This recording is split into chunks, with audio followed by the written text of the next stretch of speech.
Hey everybody, how's it going? My name's Matt Tebow for Stacked, and I am here with Team Liquid mid laner Jensen. How are you doing, man? I'm doing okay. Had a rough first game, but then, we managed to bounce back in the second game today, so just doing all right. Yeah. So you finished the lock-in. How do you feel about you and your team's performances throughout the weekend overall, not just the doubleheader today?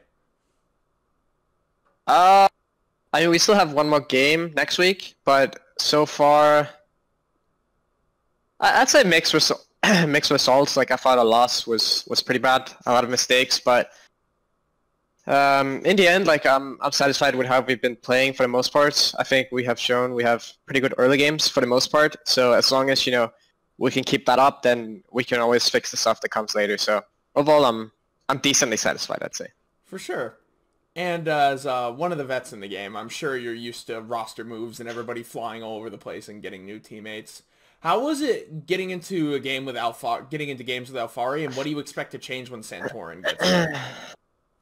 I mean, it was pretty good. We obviously haven't practiced very much because he just recently arrived, but I think he's a player that's really good at laning and also just understanding the overall picture, the macro picture. So yeah, so far so good. It's hard to really like fully analyze how he is as a player with so few games, but I mean overall like so far I'm satisfied with how he's been playing and how we've integrated him. And I think with Santorin coming in, I think he offers a lot of experience as well. So I don't think we're gonna have like many moments where we're really gonna like feel lost on the map and not really know what to do since we're all pretty experienced players.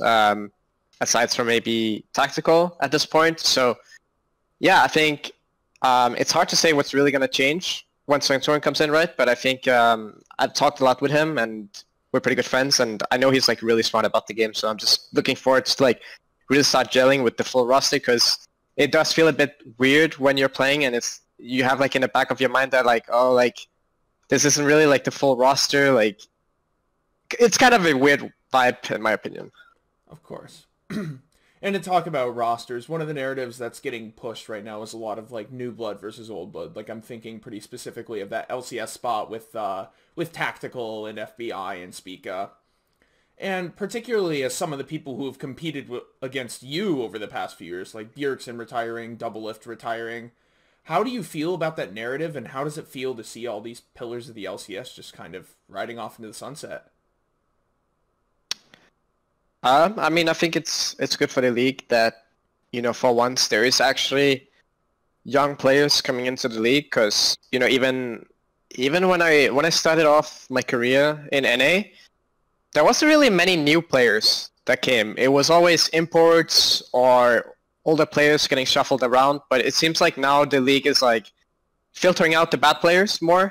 That's not to say that like some of them don't deserve an LCS spot, but there was a lot of really bad players in LCS, and although you can tell the rookies are still inexperienced and lacking in areas, they at least show potential, right? And that's what's important because this will make the league more competitive in the end. Of course. And moving on a little bit, I also want to talk about the meta. The casters put it super well, and the analysts as well. Orianna, you've got a lot of games on Orianna. How do you feel about a meta that lets her and other mages like her, like Zoe, and I think Jizuke even pulled out Rise today. How do you feel about this mid lane meta?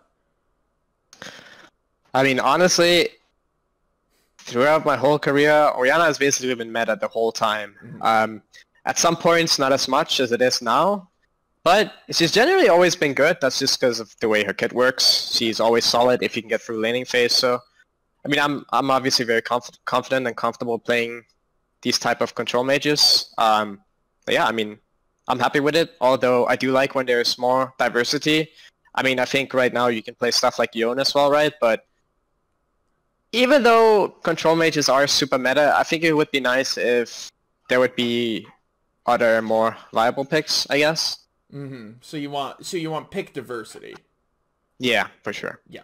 How do you feel about the items? Like it seems like a lot of people are rushing what is it? Is it Luden's Tempest? A lot of people are going Luden's Tempest. And some like AP junglers going Night Harvester, all that stuff. What do you think of all that? To be honest, I'm not too happy with how the mage items turned out. they're obviously fine, right? But when I compare them to the other items that like AD carries get, it doesn't feel as satisfying, to be honest. I think the AD carry items are more fun and potentially even stronger. That's at least how I see it right now. Maybe my opinion will change, but I think, when I look at items like Kraken Slayer, it looks really strong. Gale Force is super obnoxious and also super strong. And the only real comparison we have as a mid laner to like something like Gale Force is like Proto Belt, right? But that's a very niche item. You can't really build it on too many champions. So it just feels like our options are very limited, I guess. And yeah, I just wish we had more of the fun items as well, like, AD carries, like maybe like a Gale Force. But I mean, at the same time, it could be hard to balance, right? Like if Mages has perma dash, but I think the fact that AD carries gets it's a little overpowered in my opinion. I think if I was playing solo queue and I saw like an Orianna fly over the wall at me with Gale Force, I don't think I'd be too happy about the state of the mid lane. But, yeah, I mean, that makes sense, but then at the same time, like, AD carries can do it, right? So that's what I think it's a bit too strong right now. Yeah. And back to mid lane, where would you put yourself? Do you think you're the best mid laner in the LCS right now? Yeah, I think so. Very confidently, yes? Who's going to give you the biggest run for your money then? I think on an individual level, it will probably be Power of Evil, but, it all just, it really comes down to how teams synergize together and play together. I think, maybe Perkz and Barber could have good mid-jungle synergy, but it's really hard to say this early on how things are going to shape up, because League is mostly just a team game nowadays. It's not as much about individual play, individual punishment. It's more just about, playing well together with your team and your timings. Of course. And one last thing. What should Team Liquid fans expect out of the team this season? Winning. Everything? Going all the way? Yeah. Yeah. All right, perfect. How far do you think you're going to get in Worlds then? Let's really jump the shark here. I mean, hopefully the goal is to win, right? So that's where I want to take us. Absolutely. Jensen, again, thank you so much for your time. You can find us on Twitter at StackedLOL. You can find us on our website, stacked.gg, where we produce original content. And you can also find us on YouTube at youtube.com/stackedlol. If you're already there, go ahead and leave us a like and hit that subscribe button. It helps us out a lot. Jensen, take care, man, and good luck in the next rounds. Yeah, thank you. Have a good one. You too.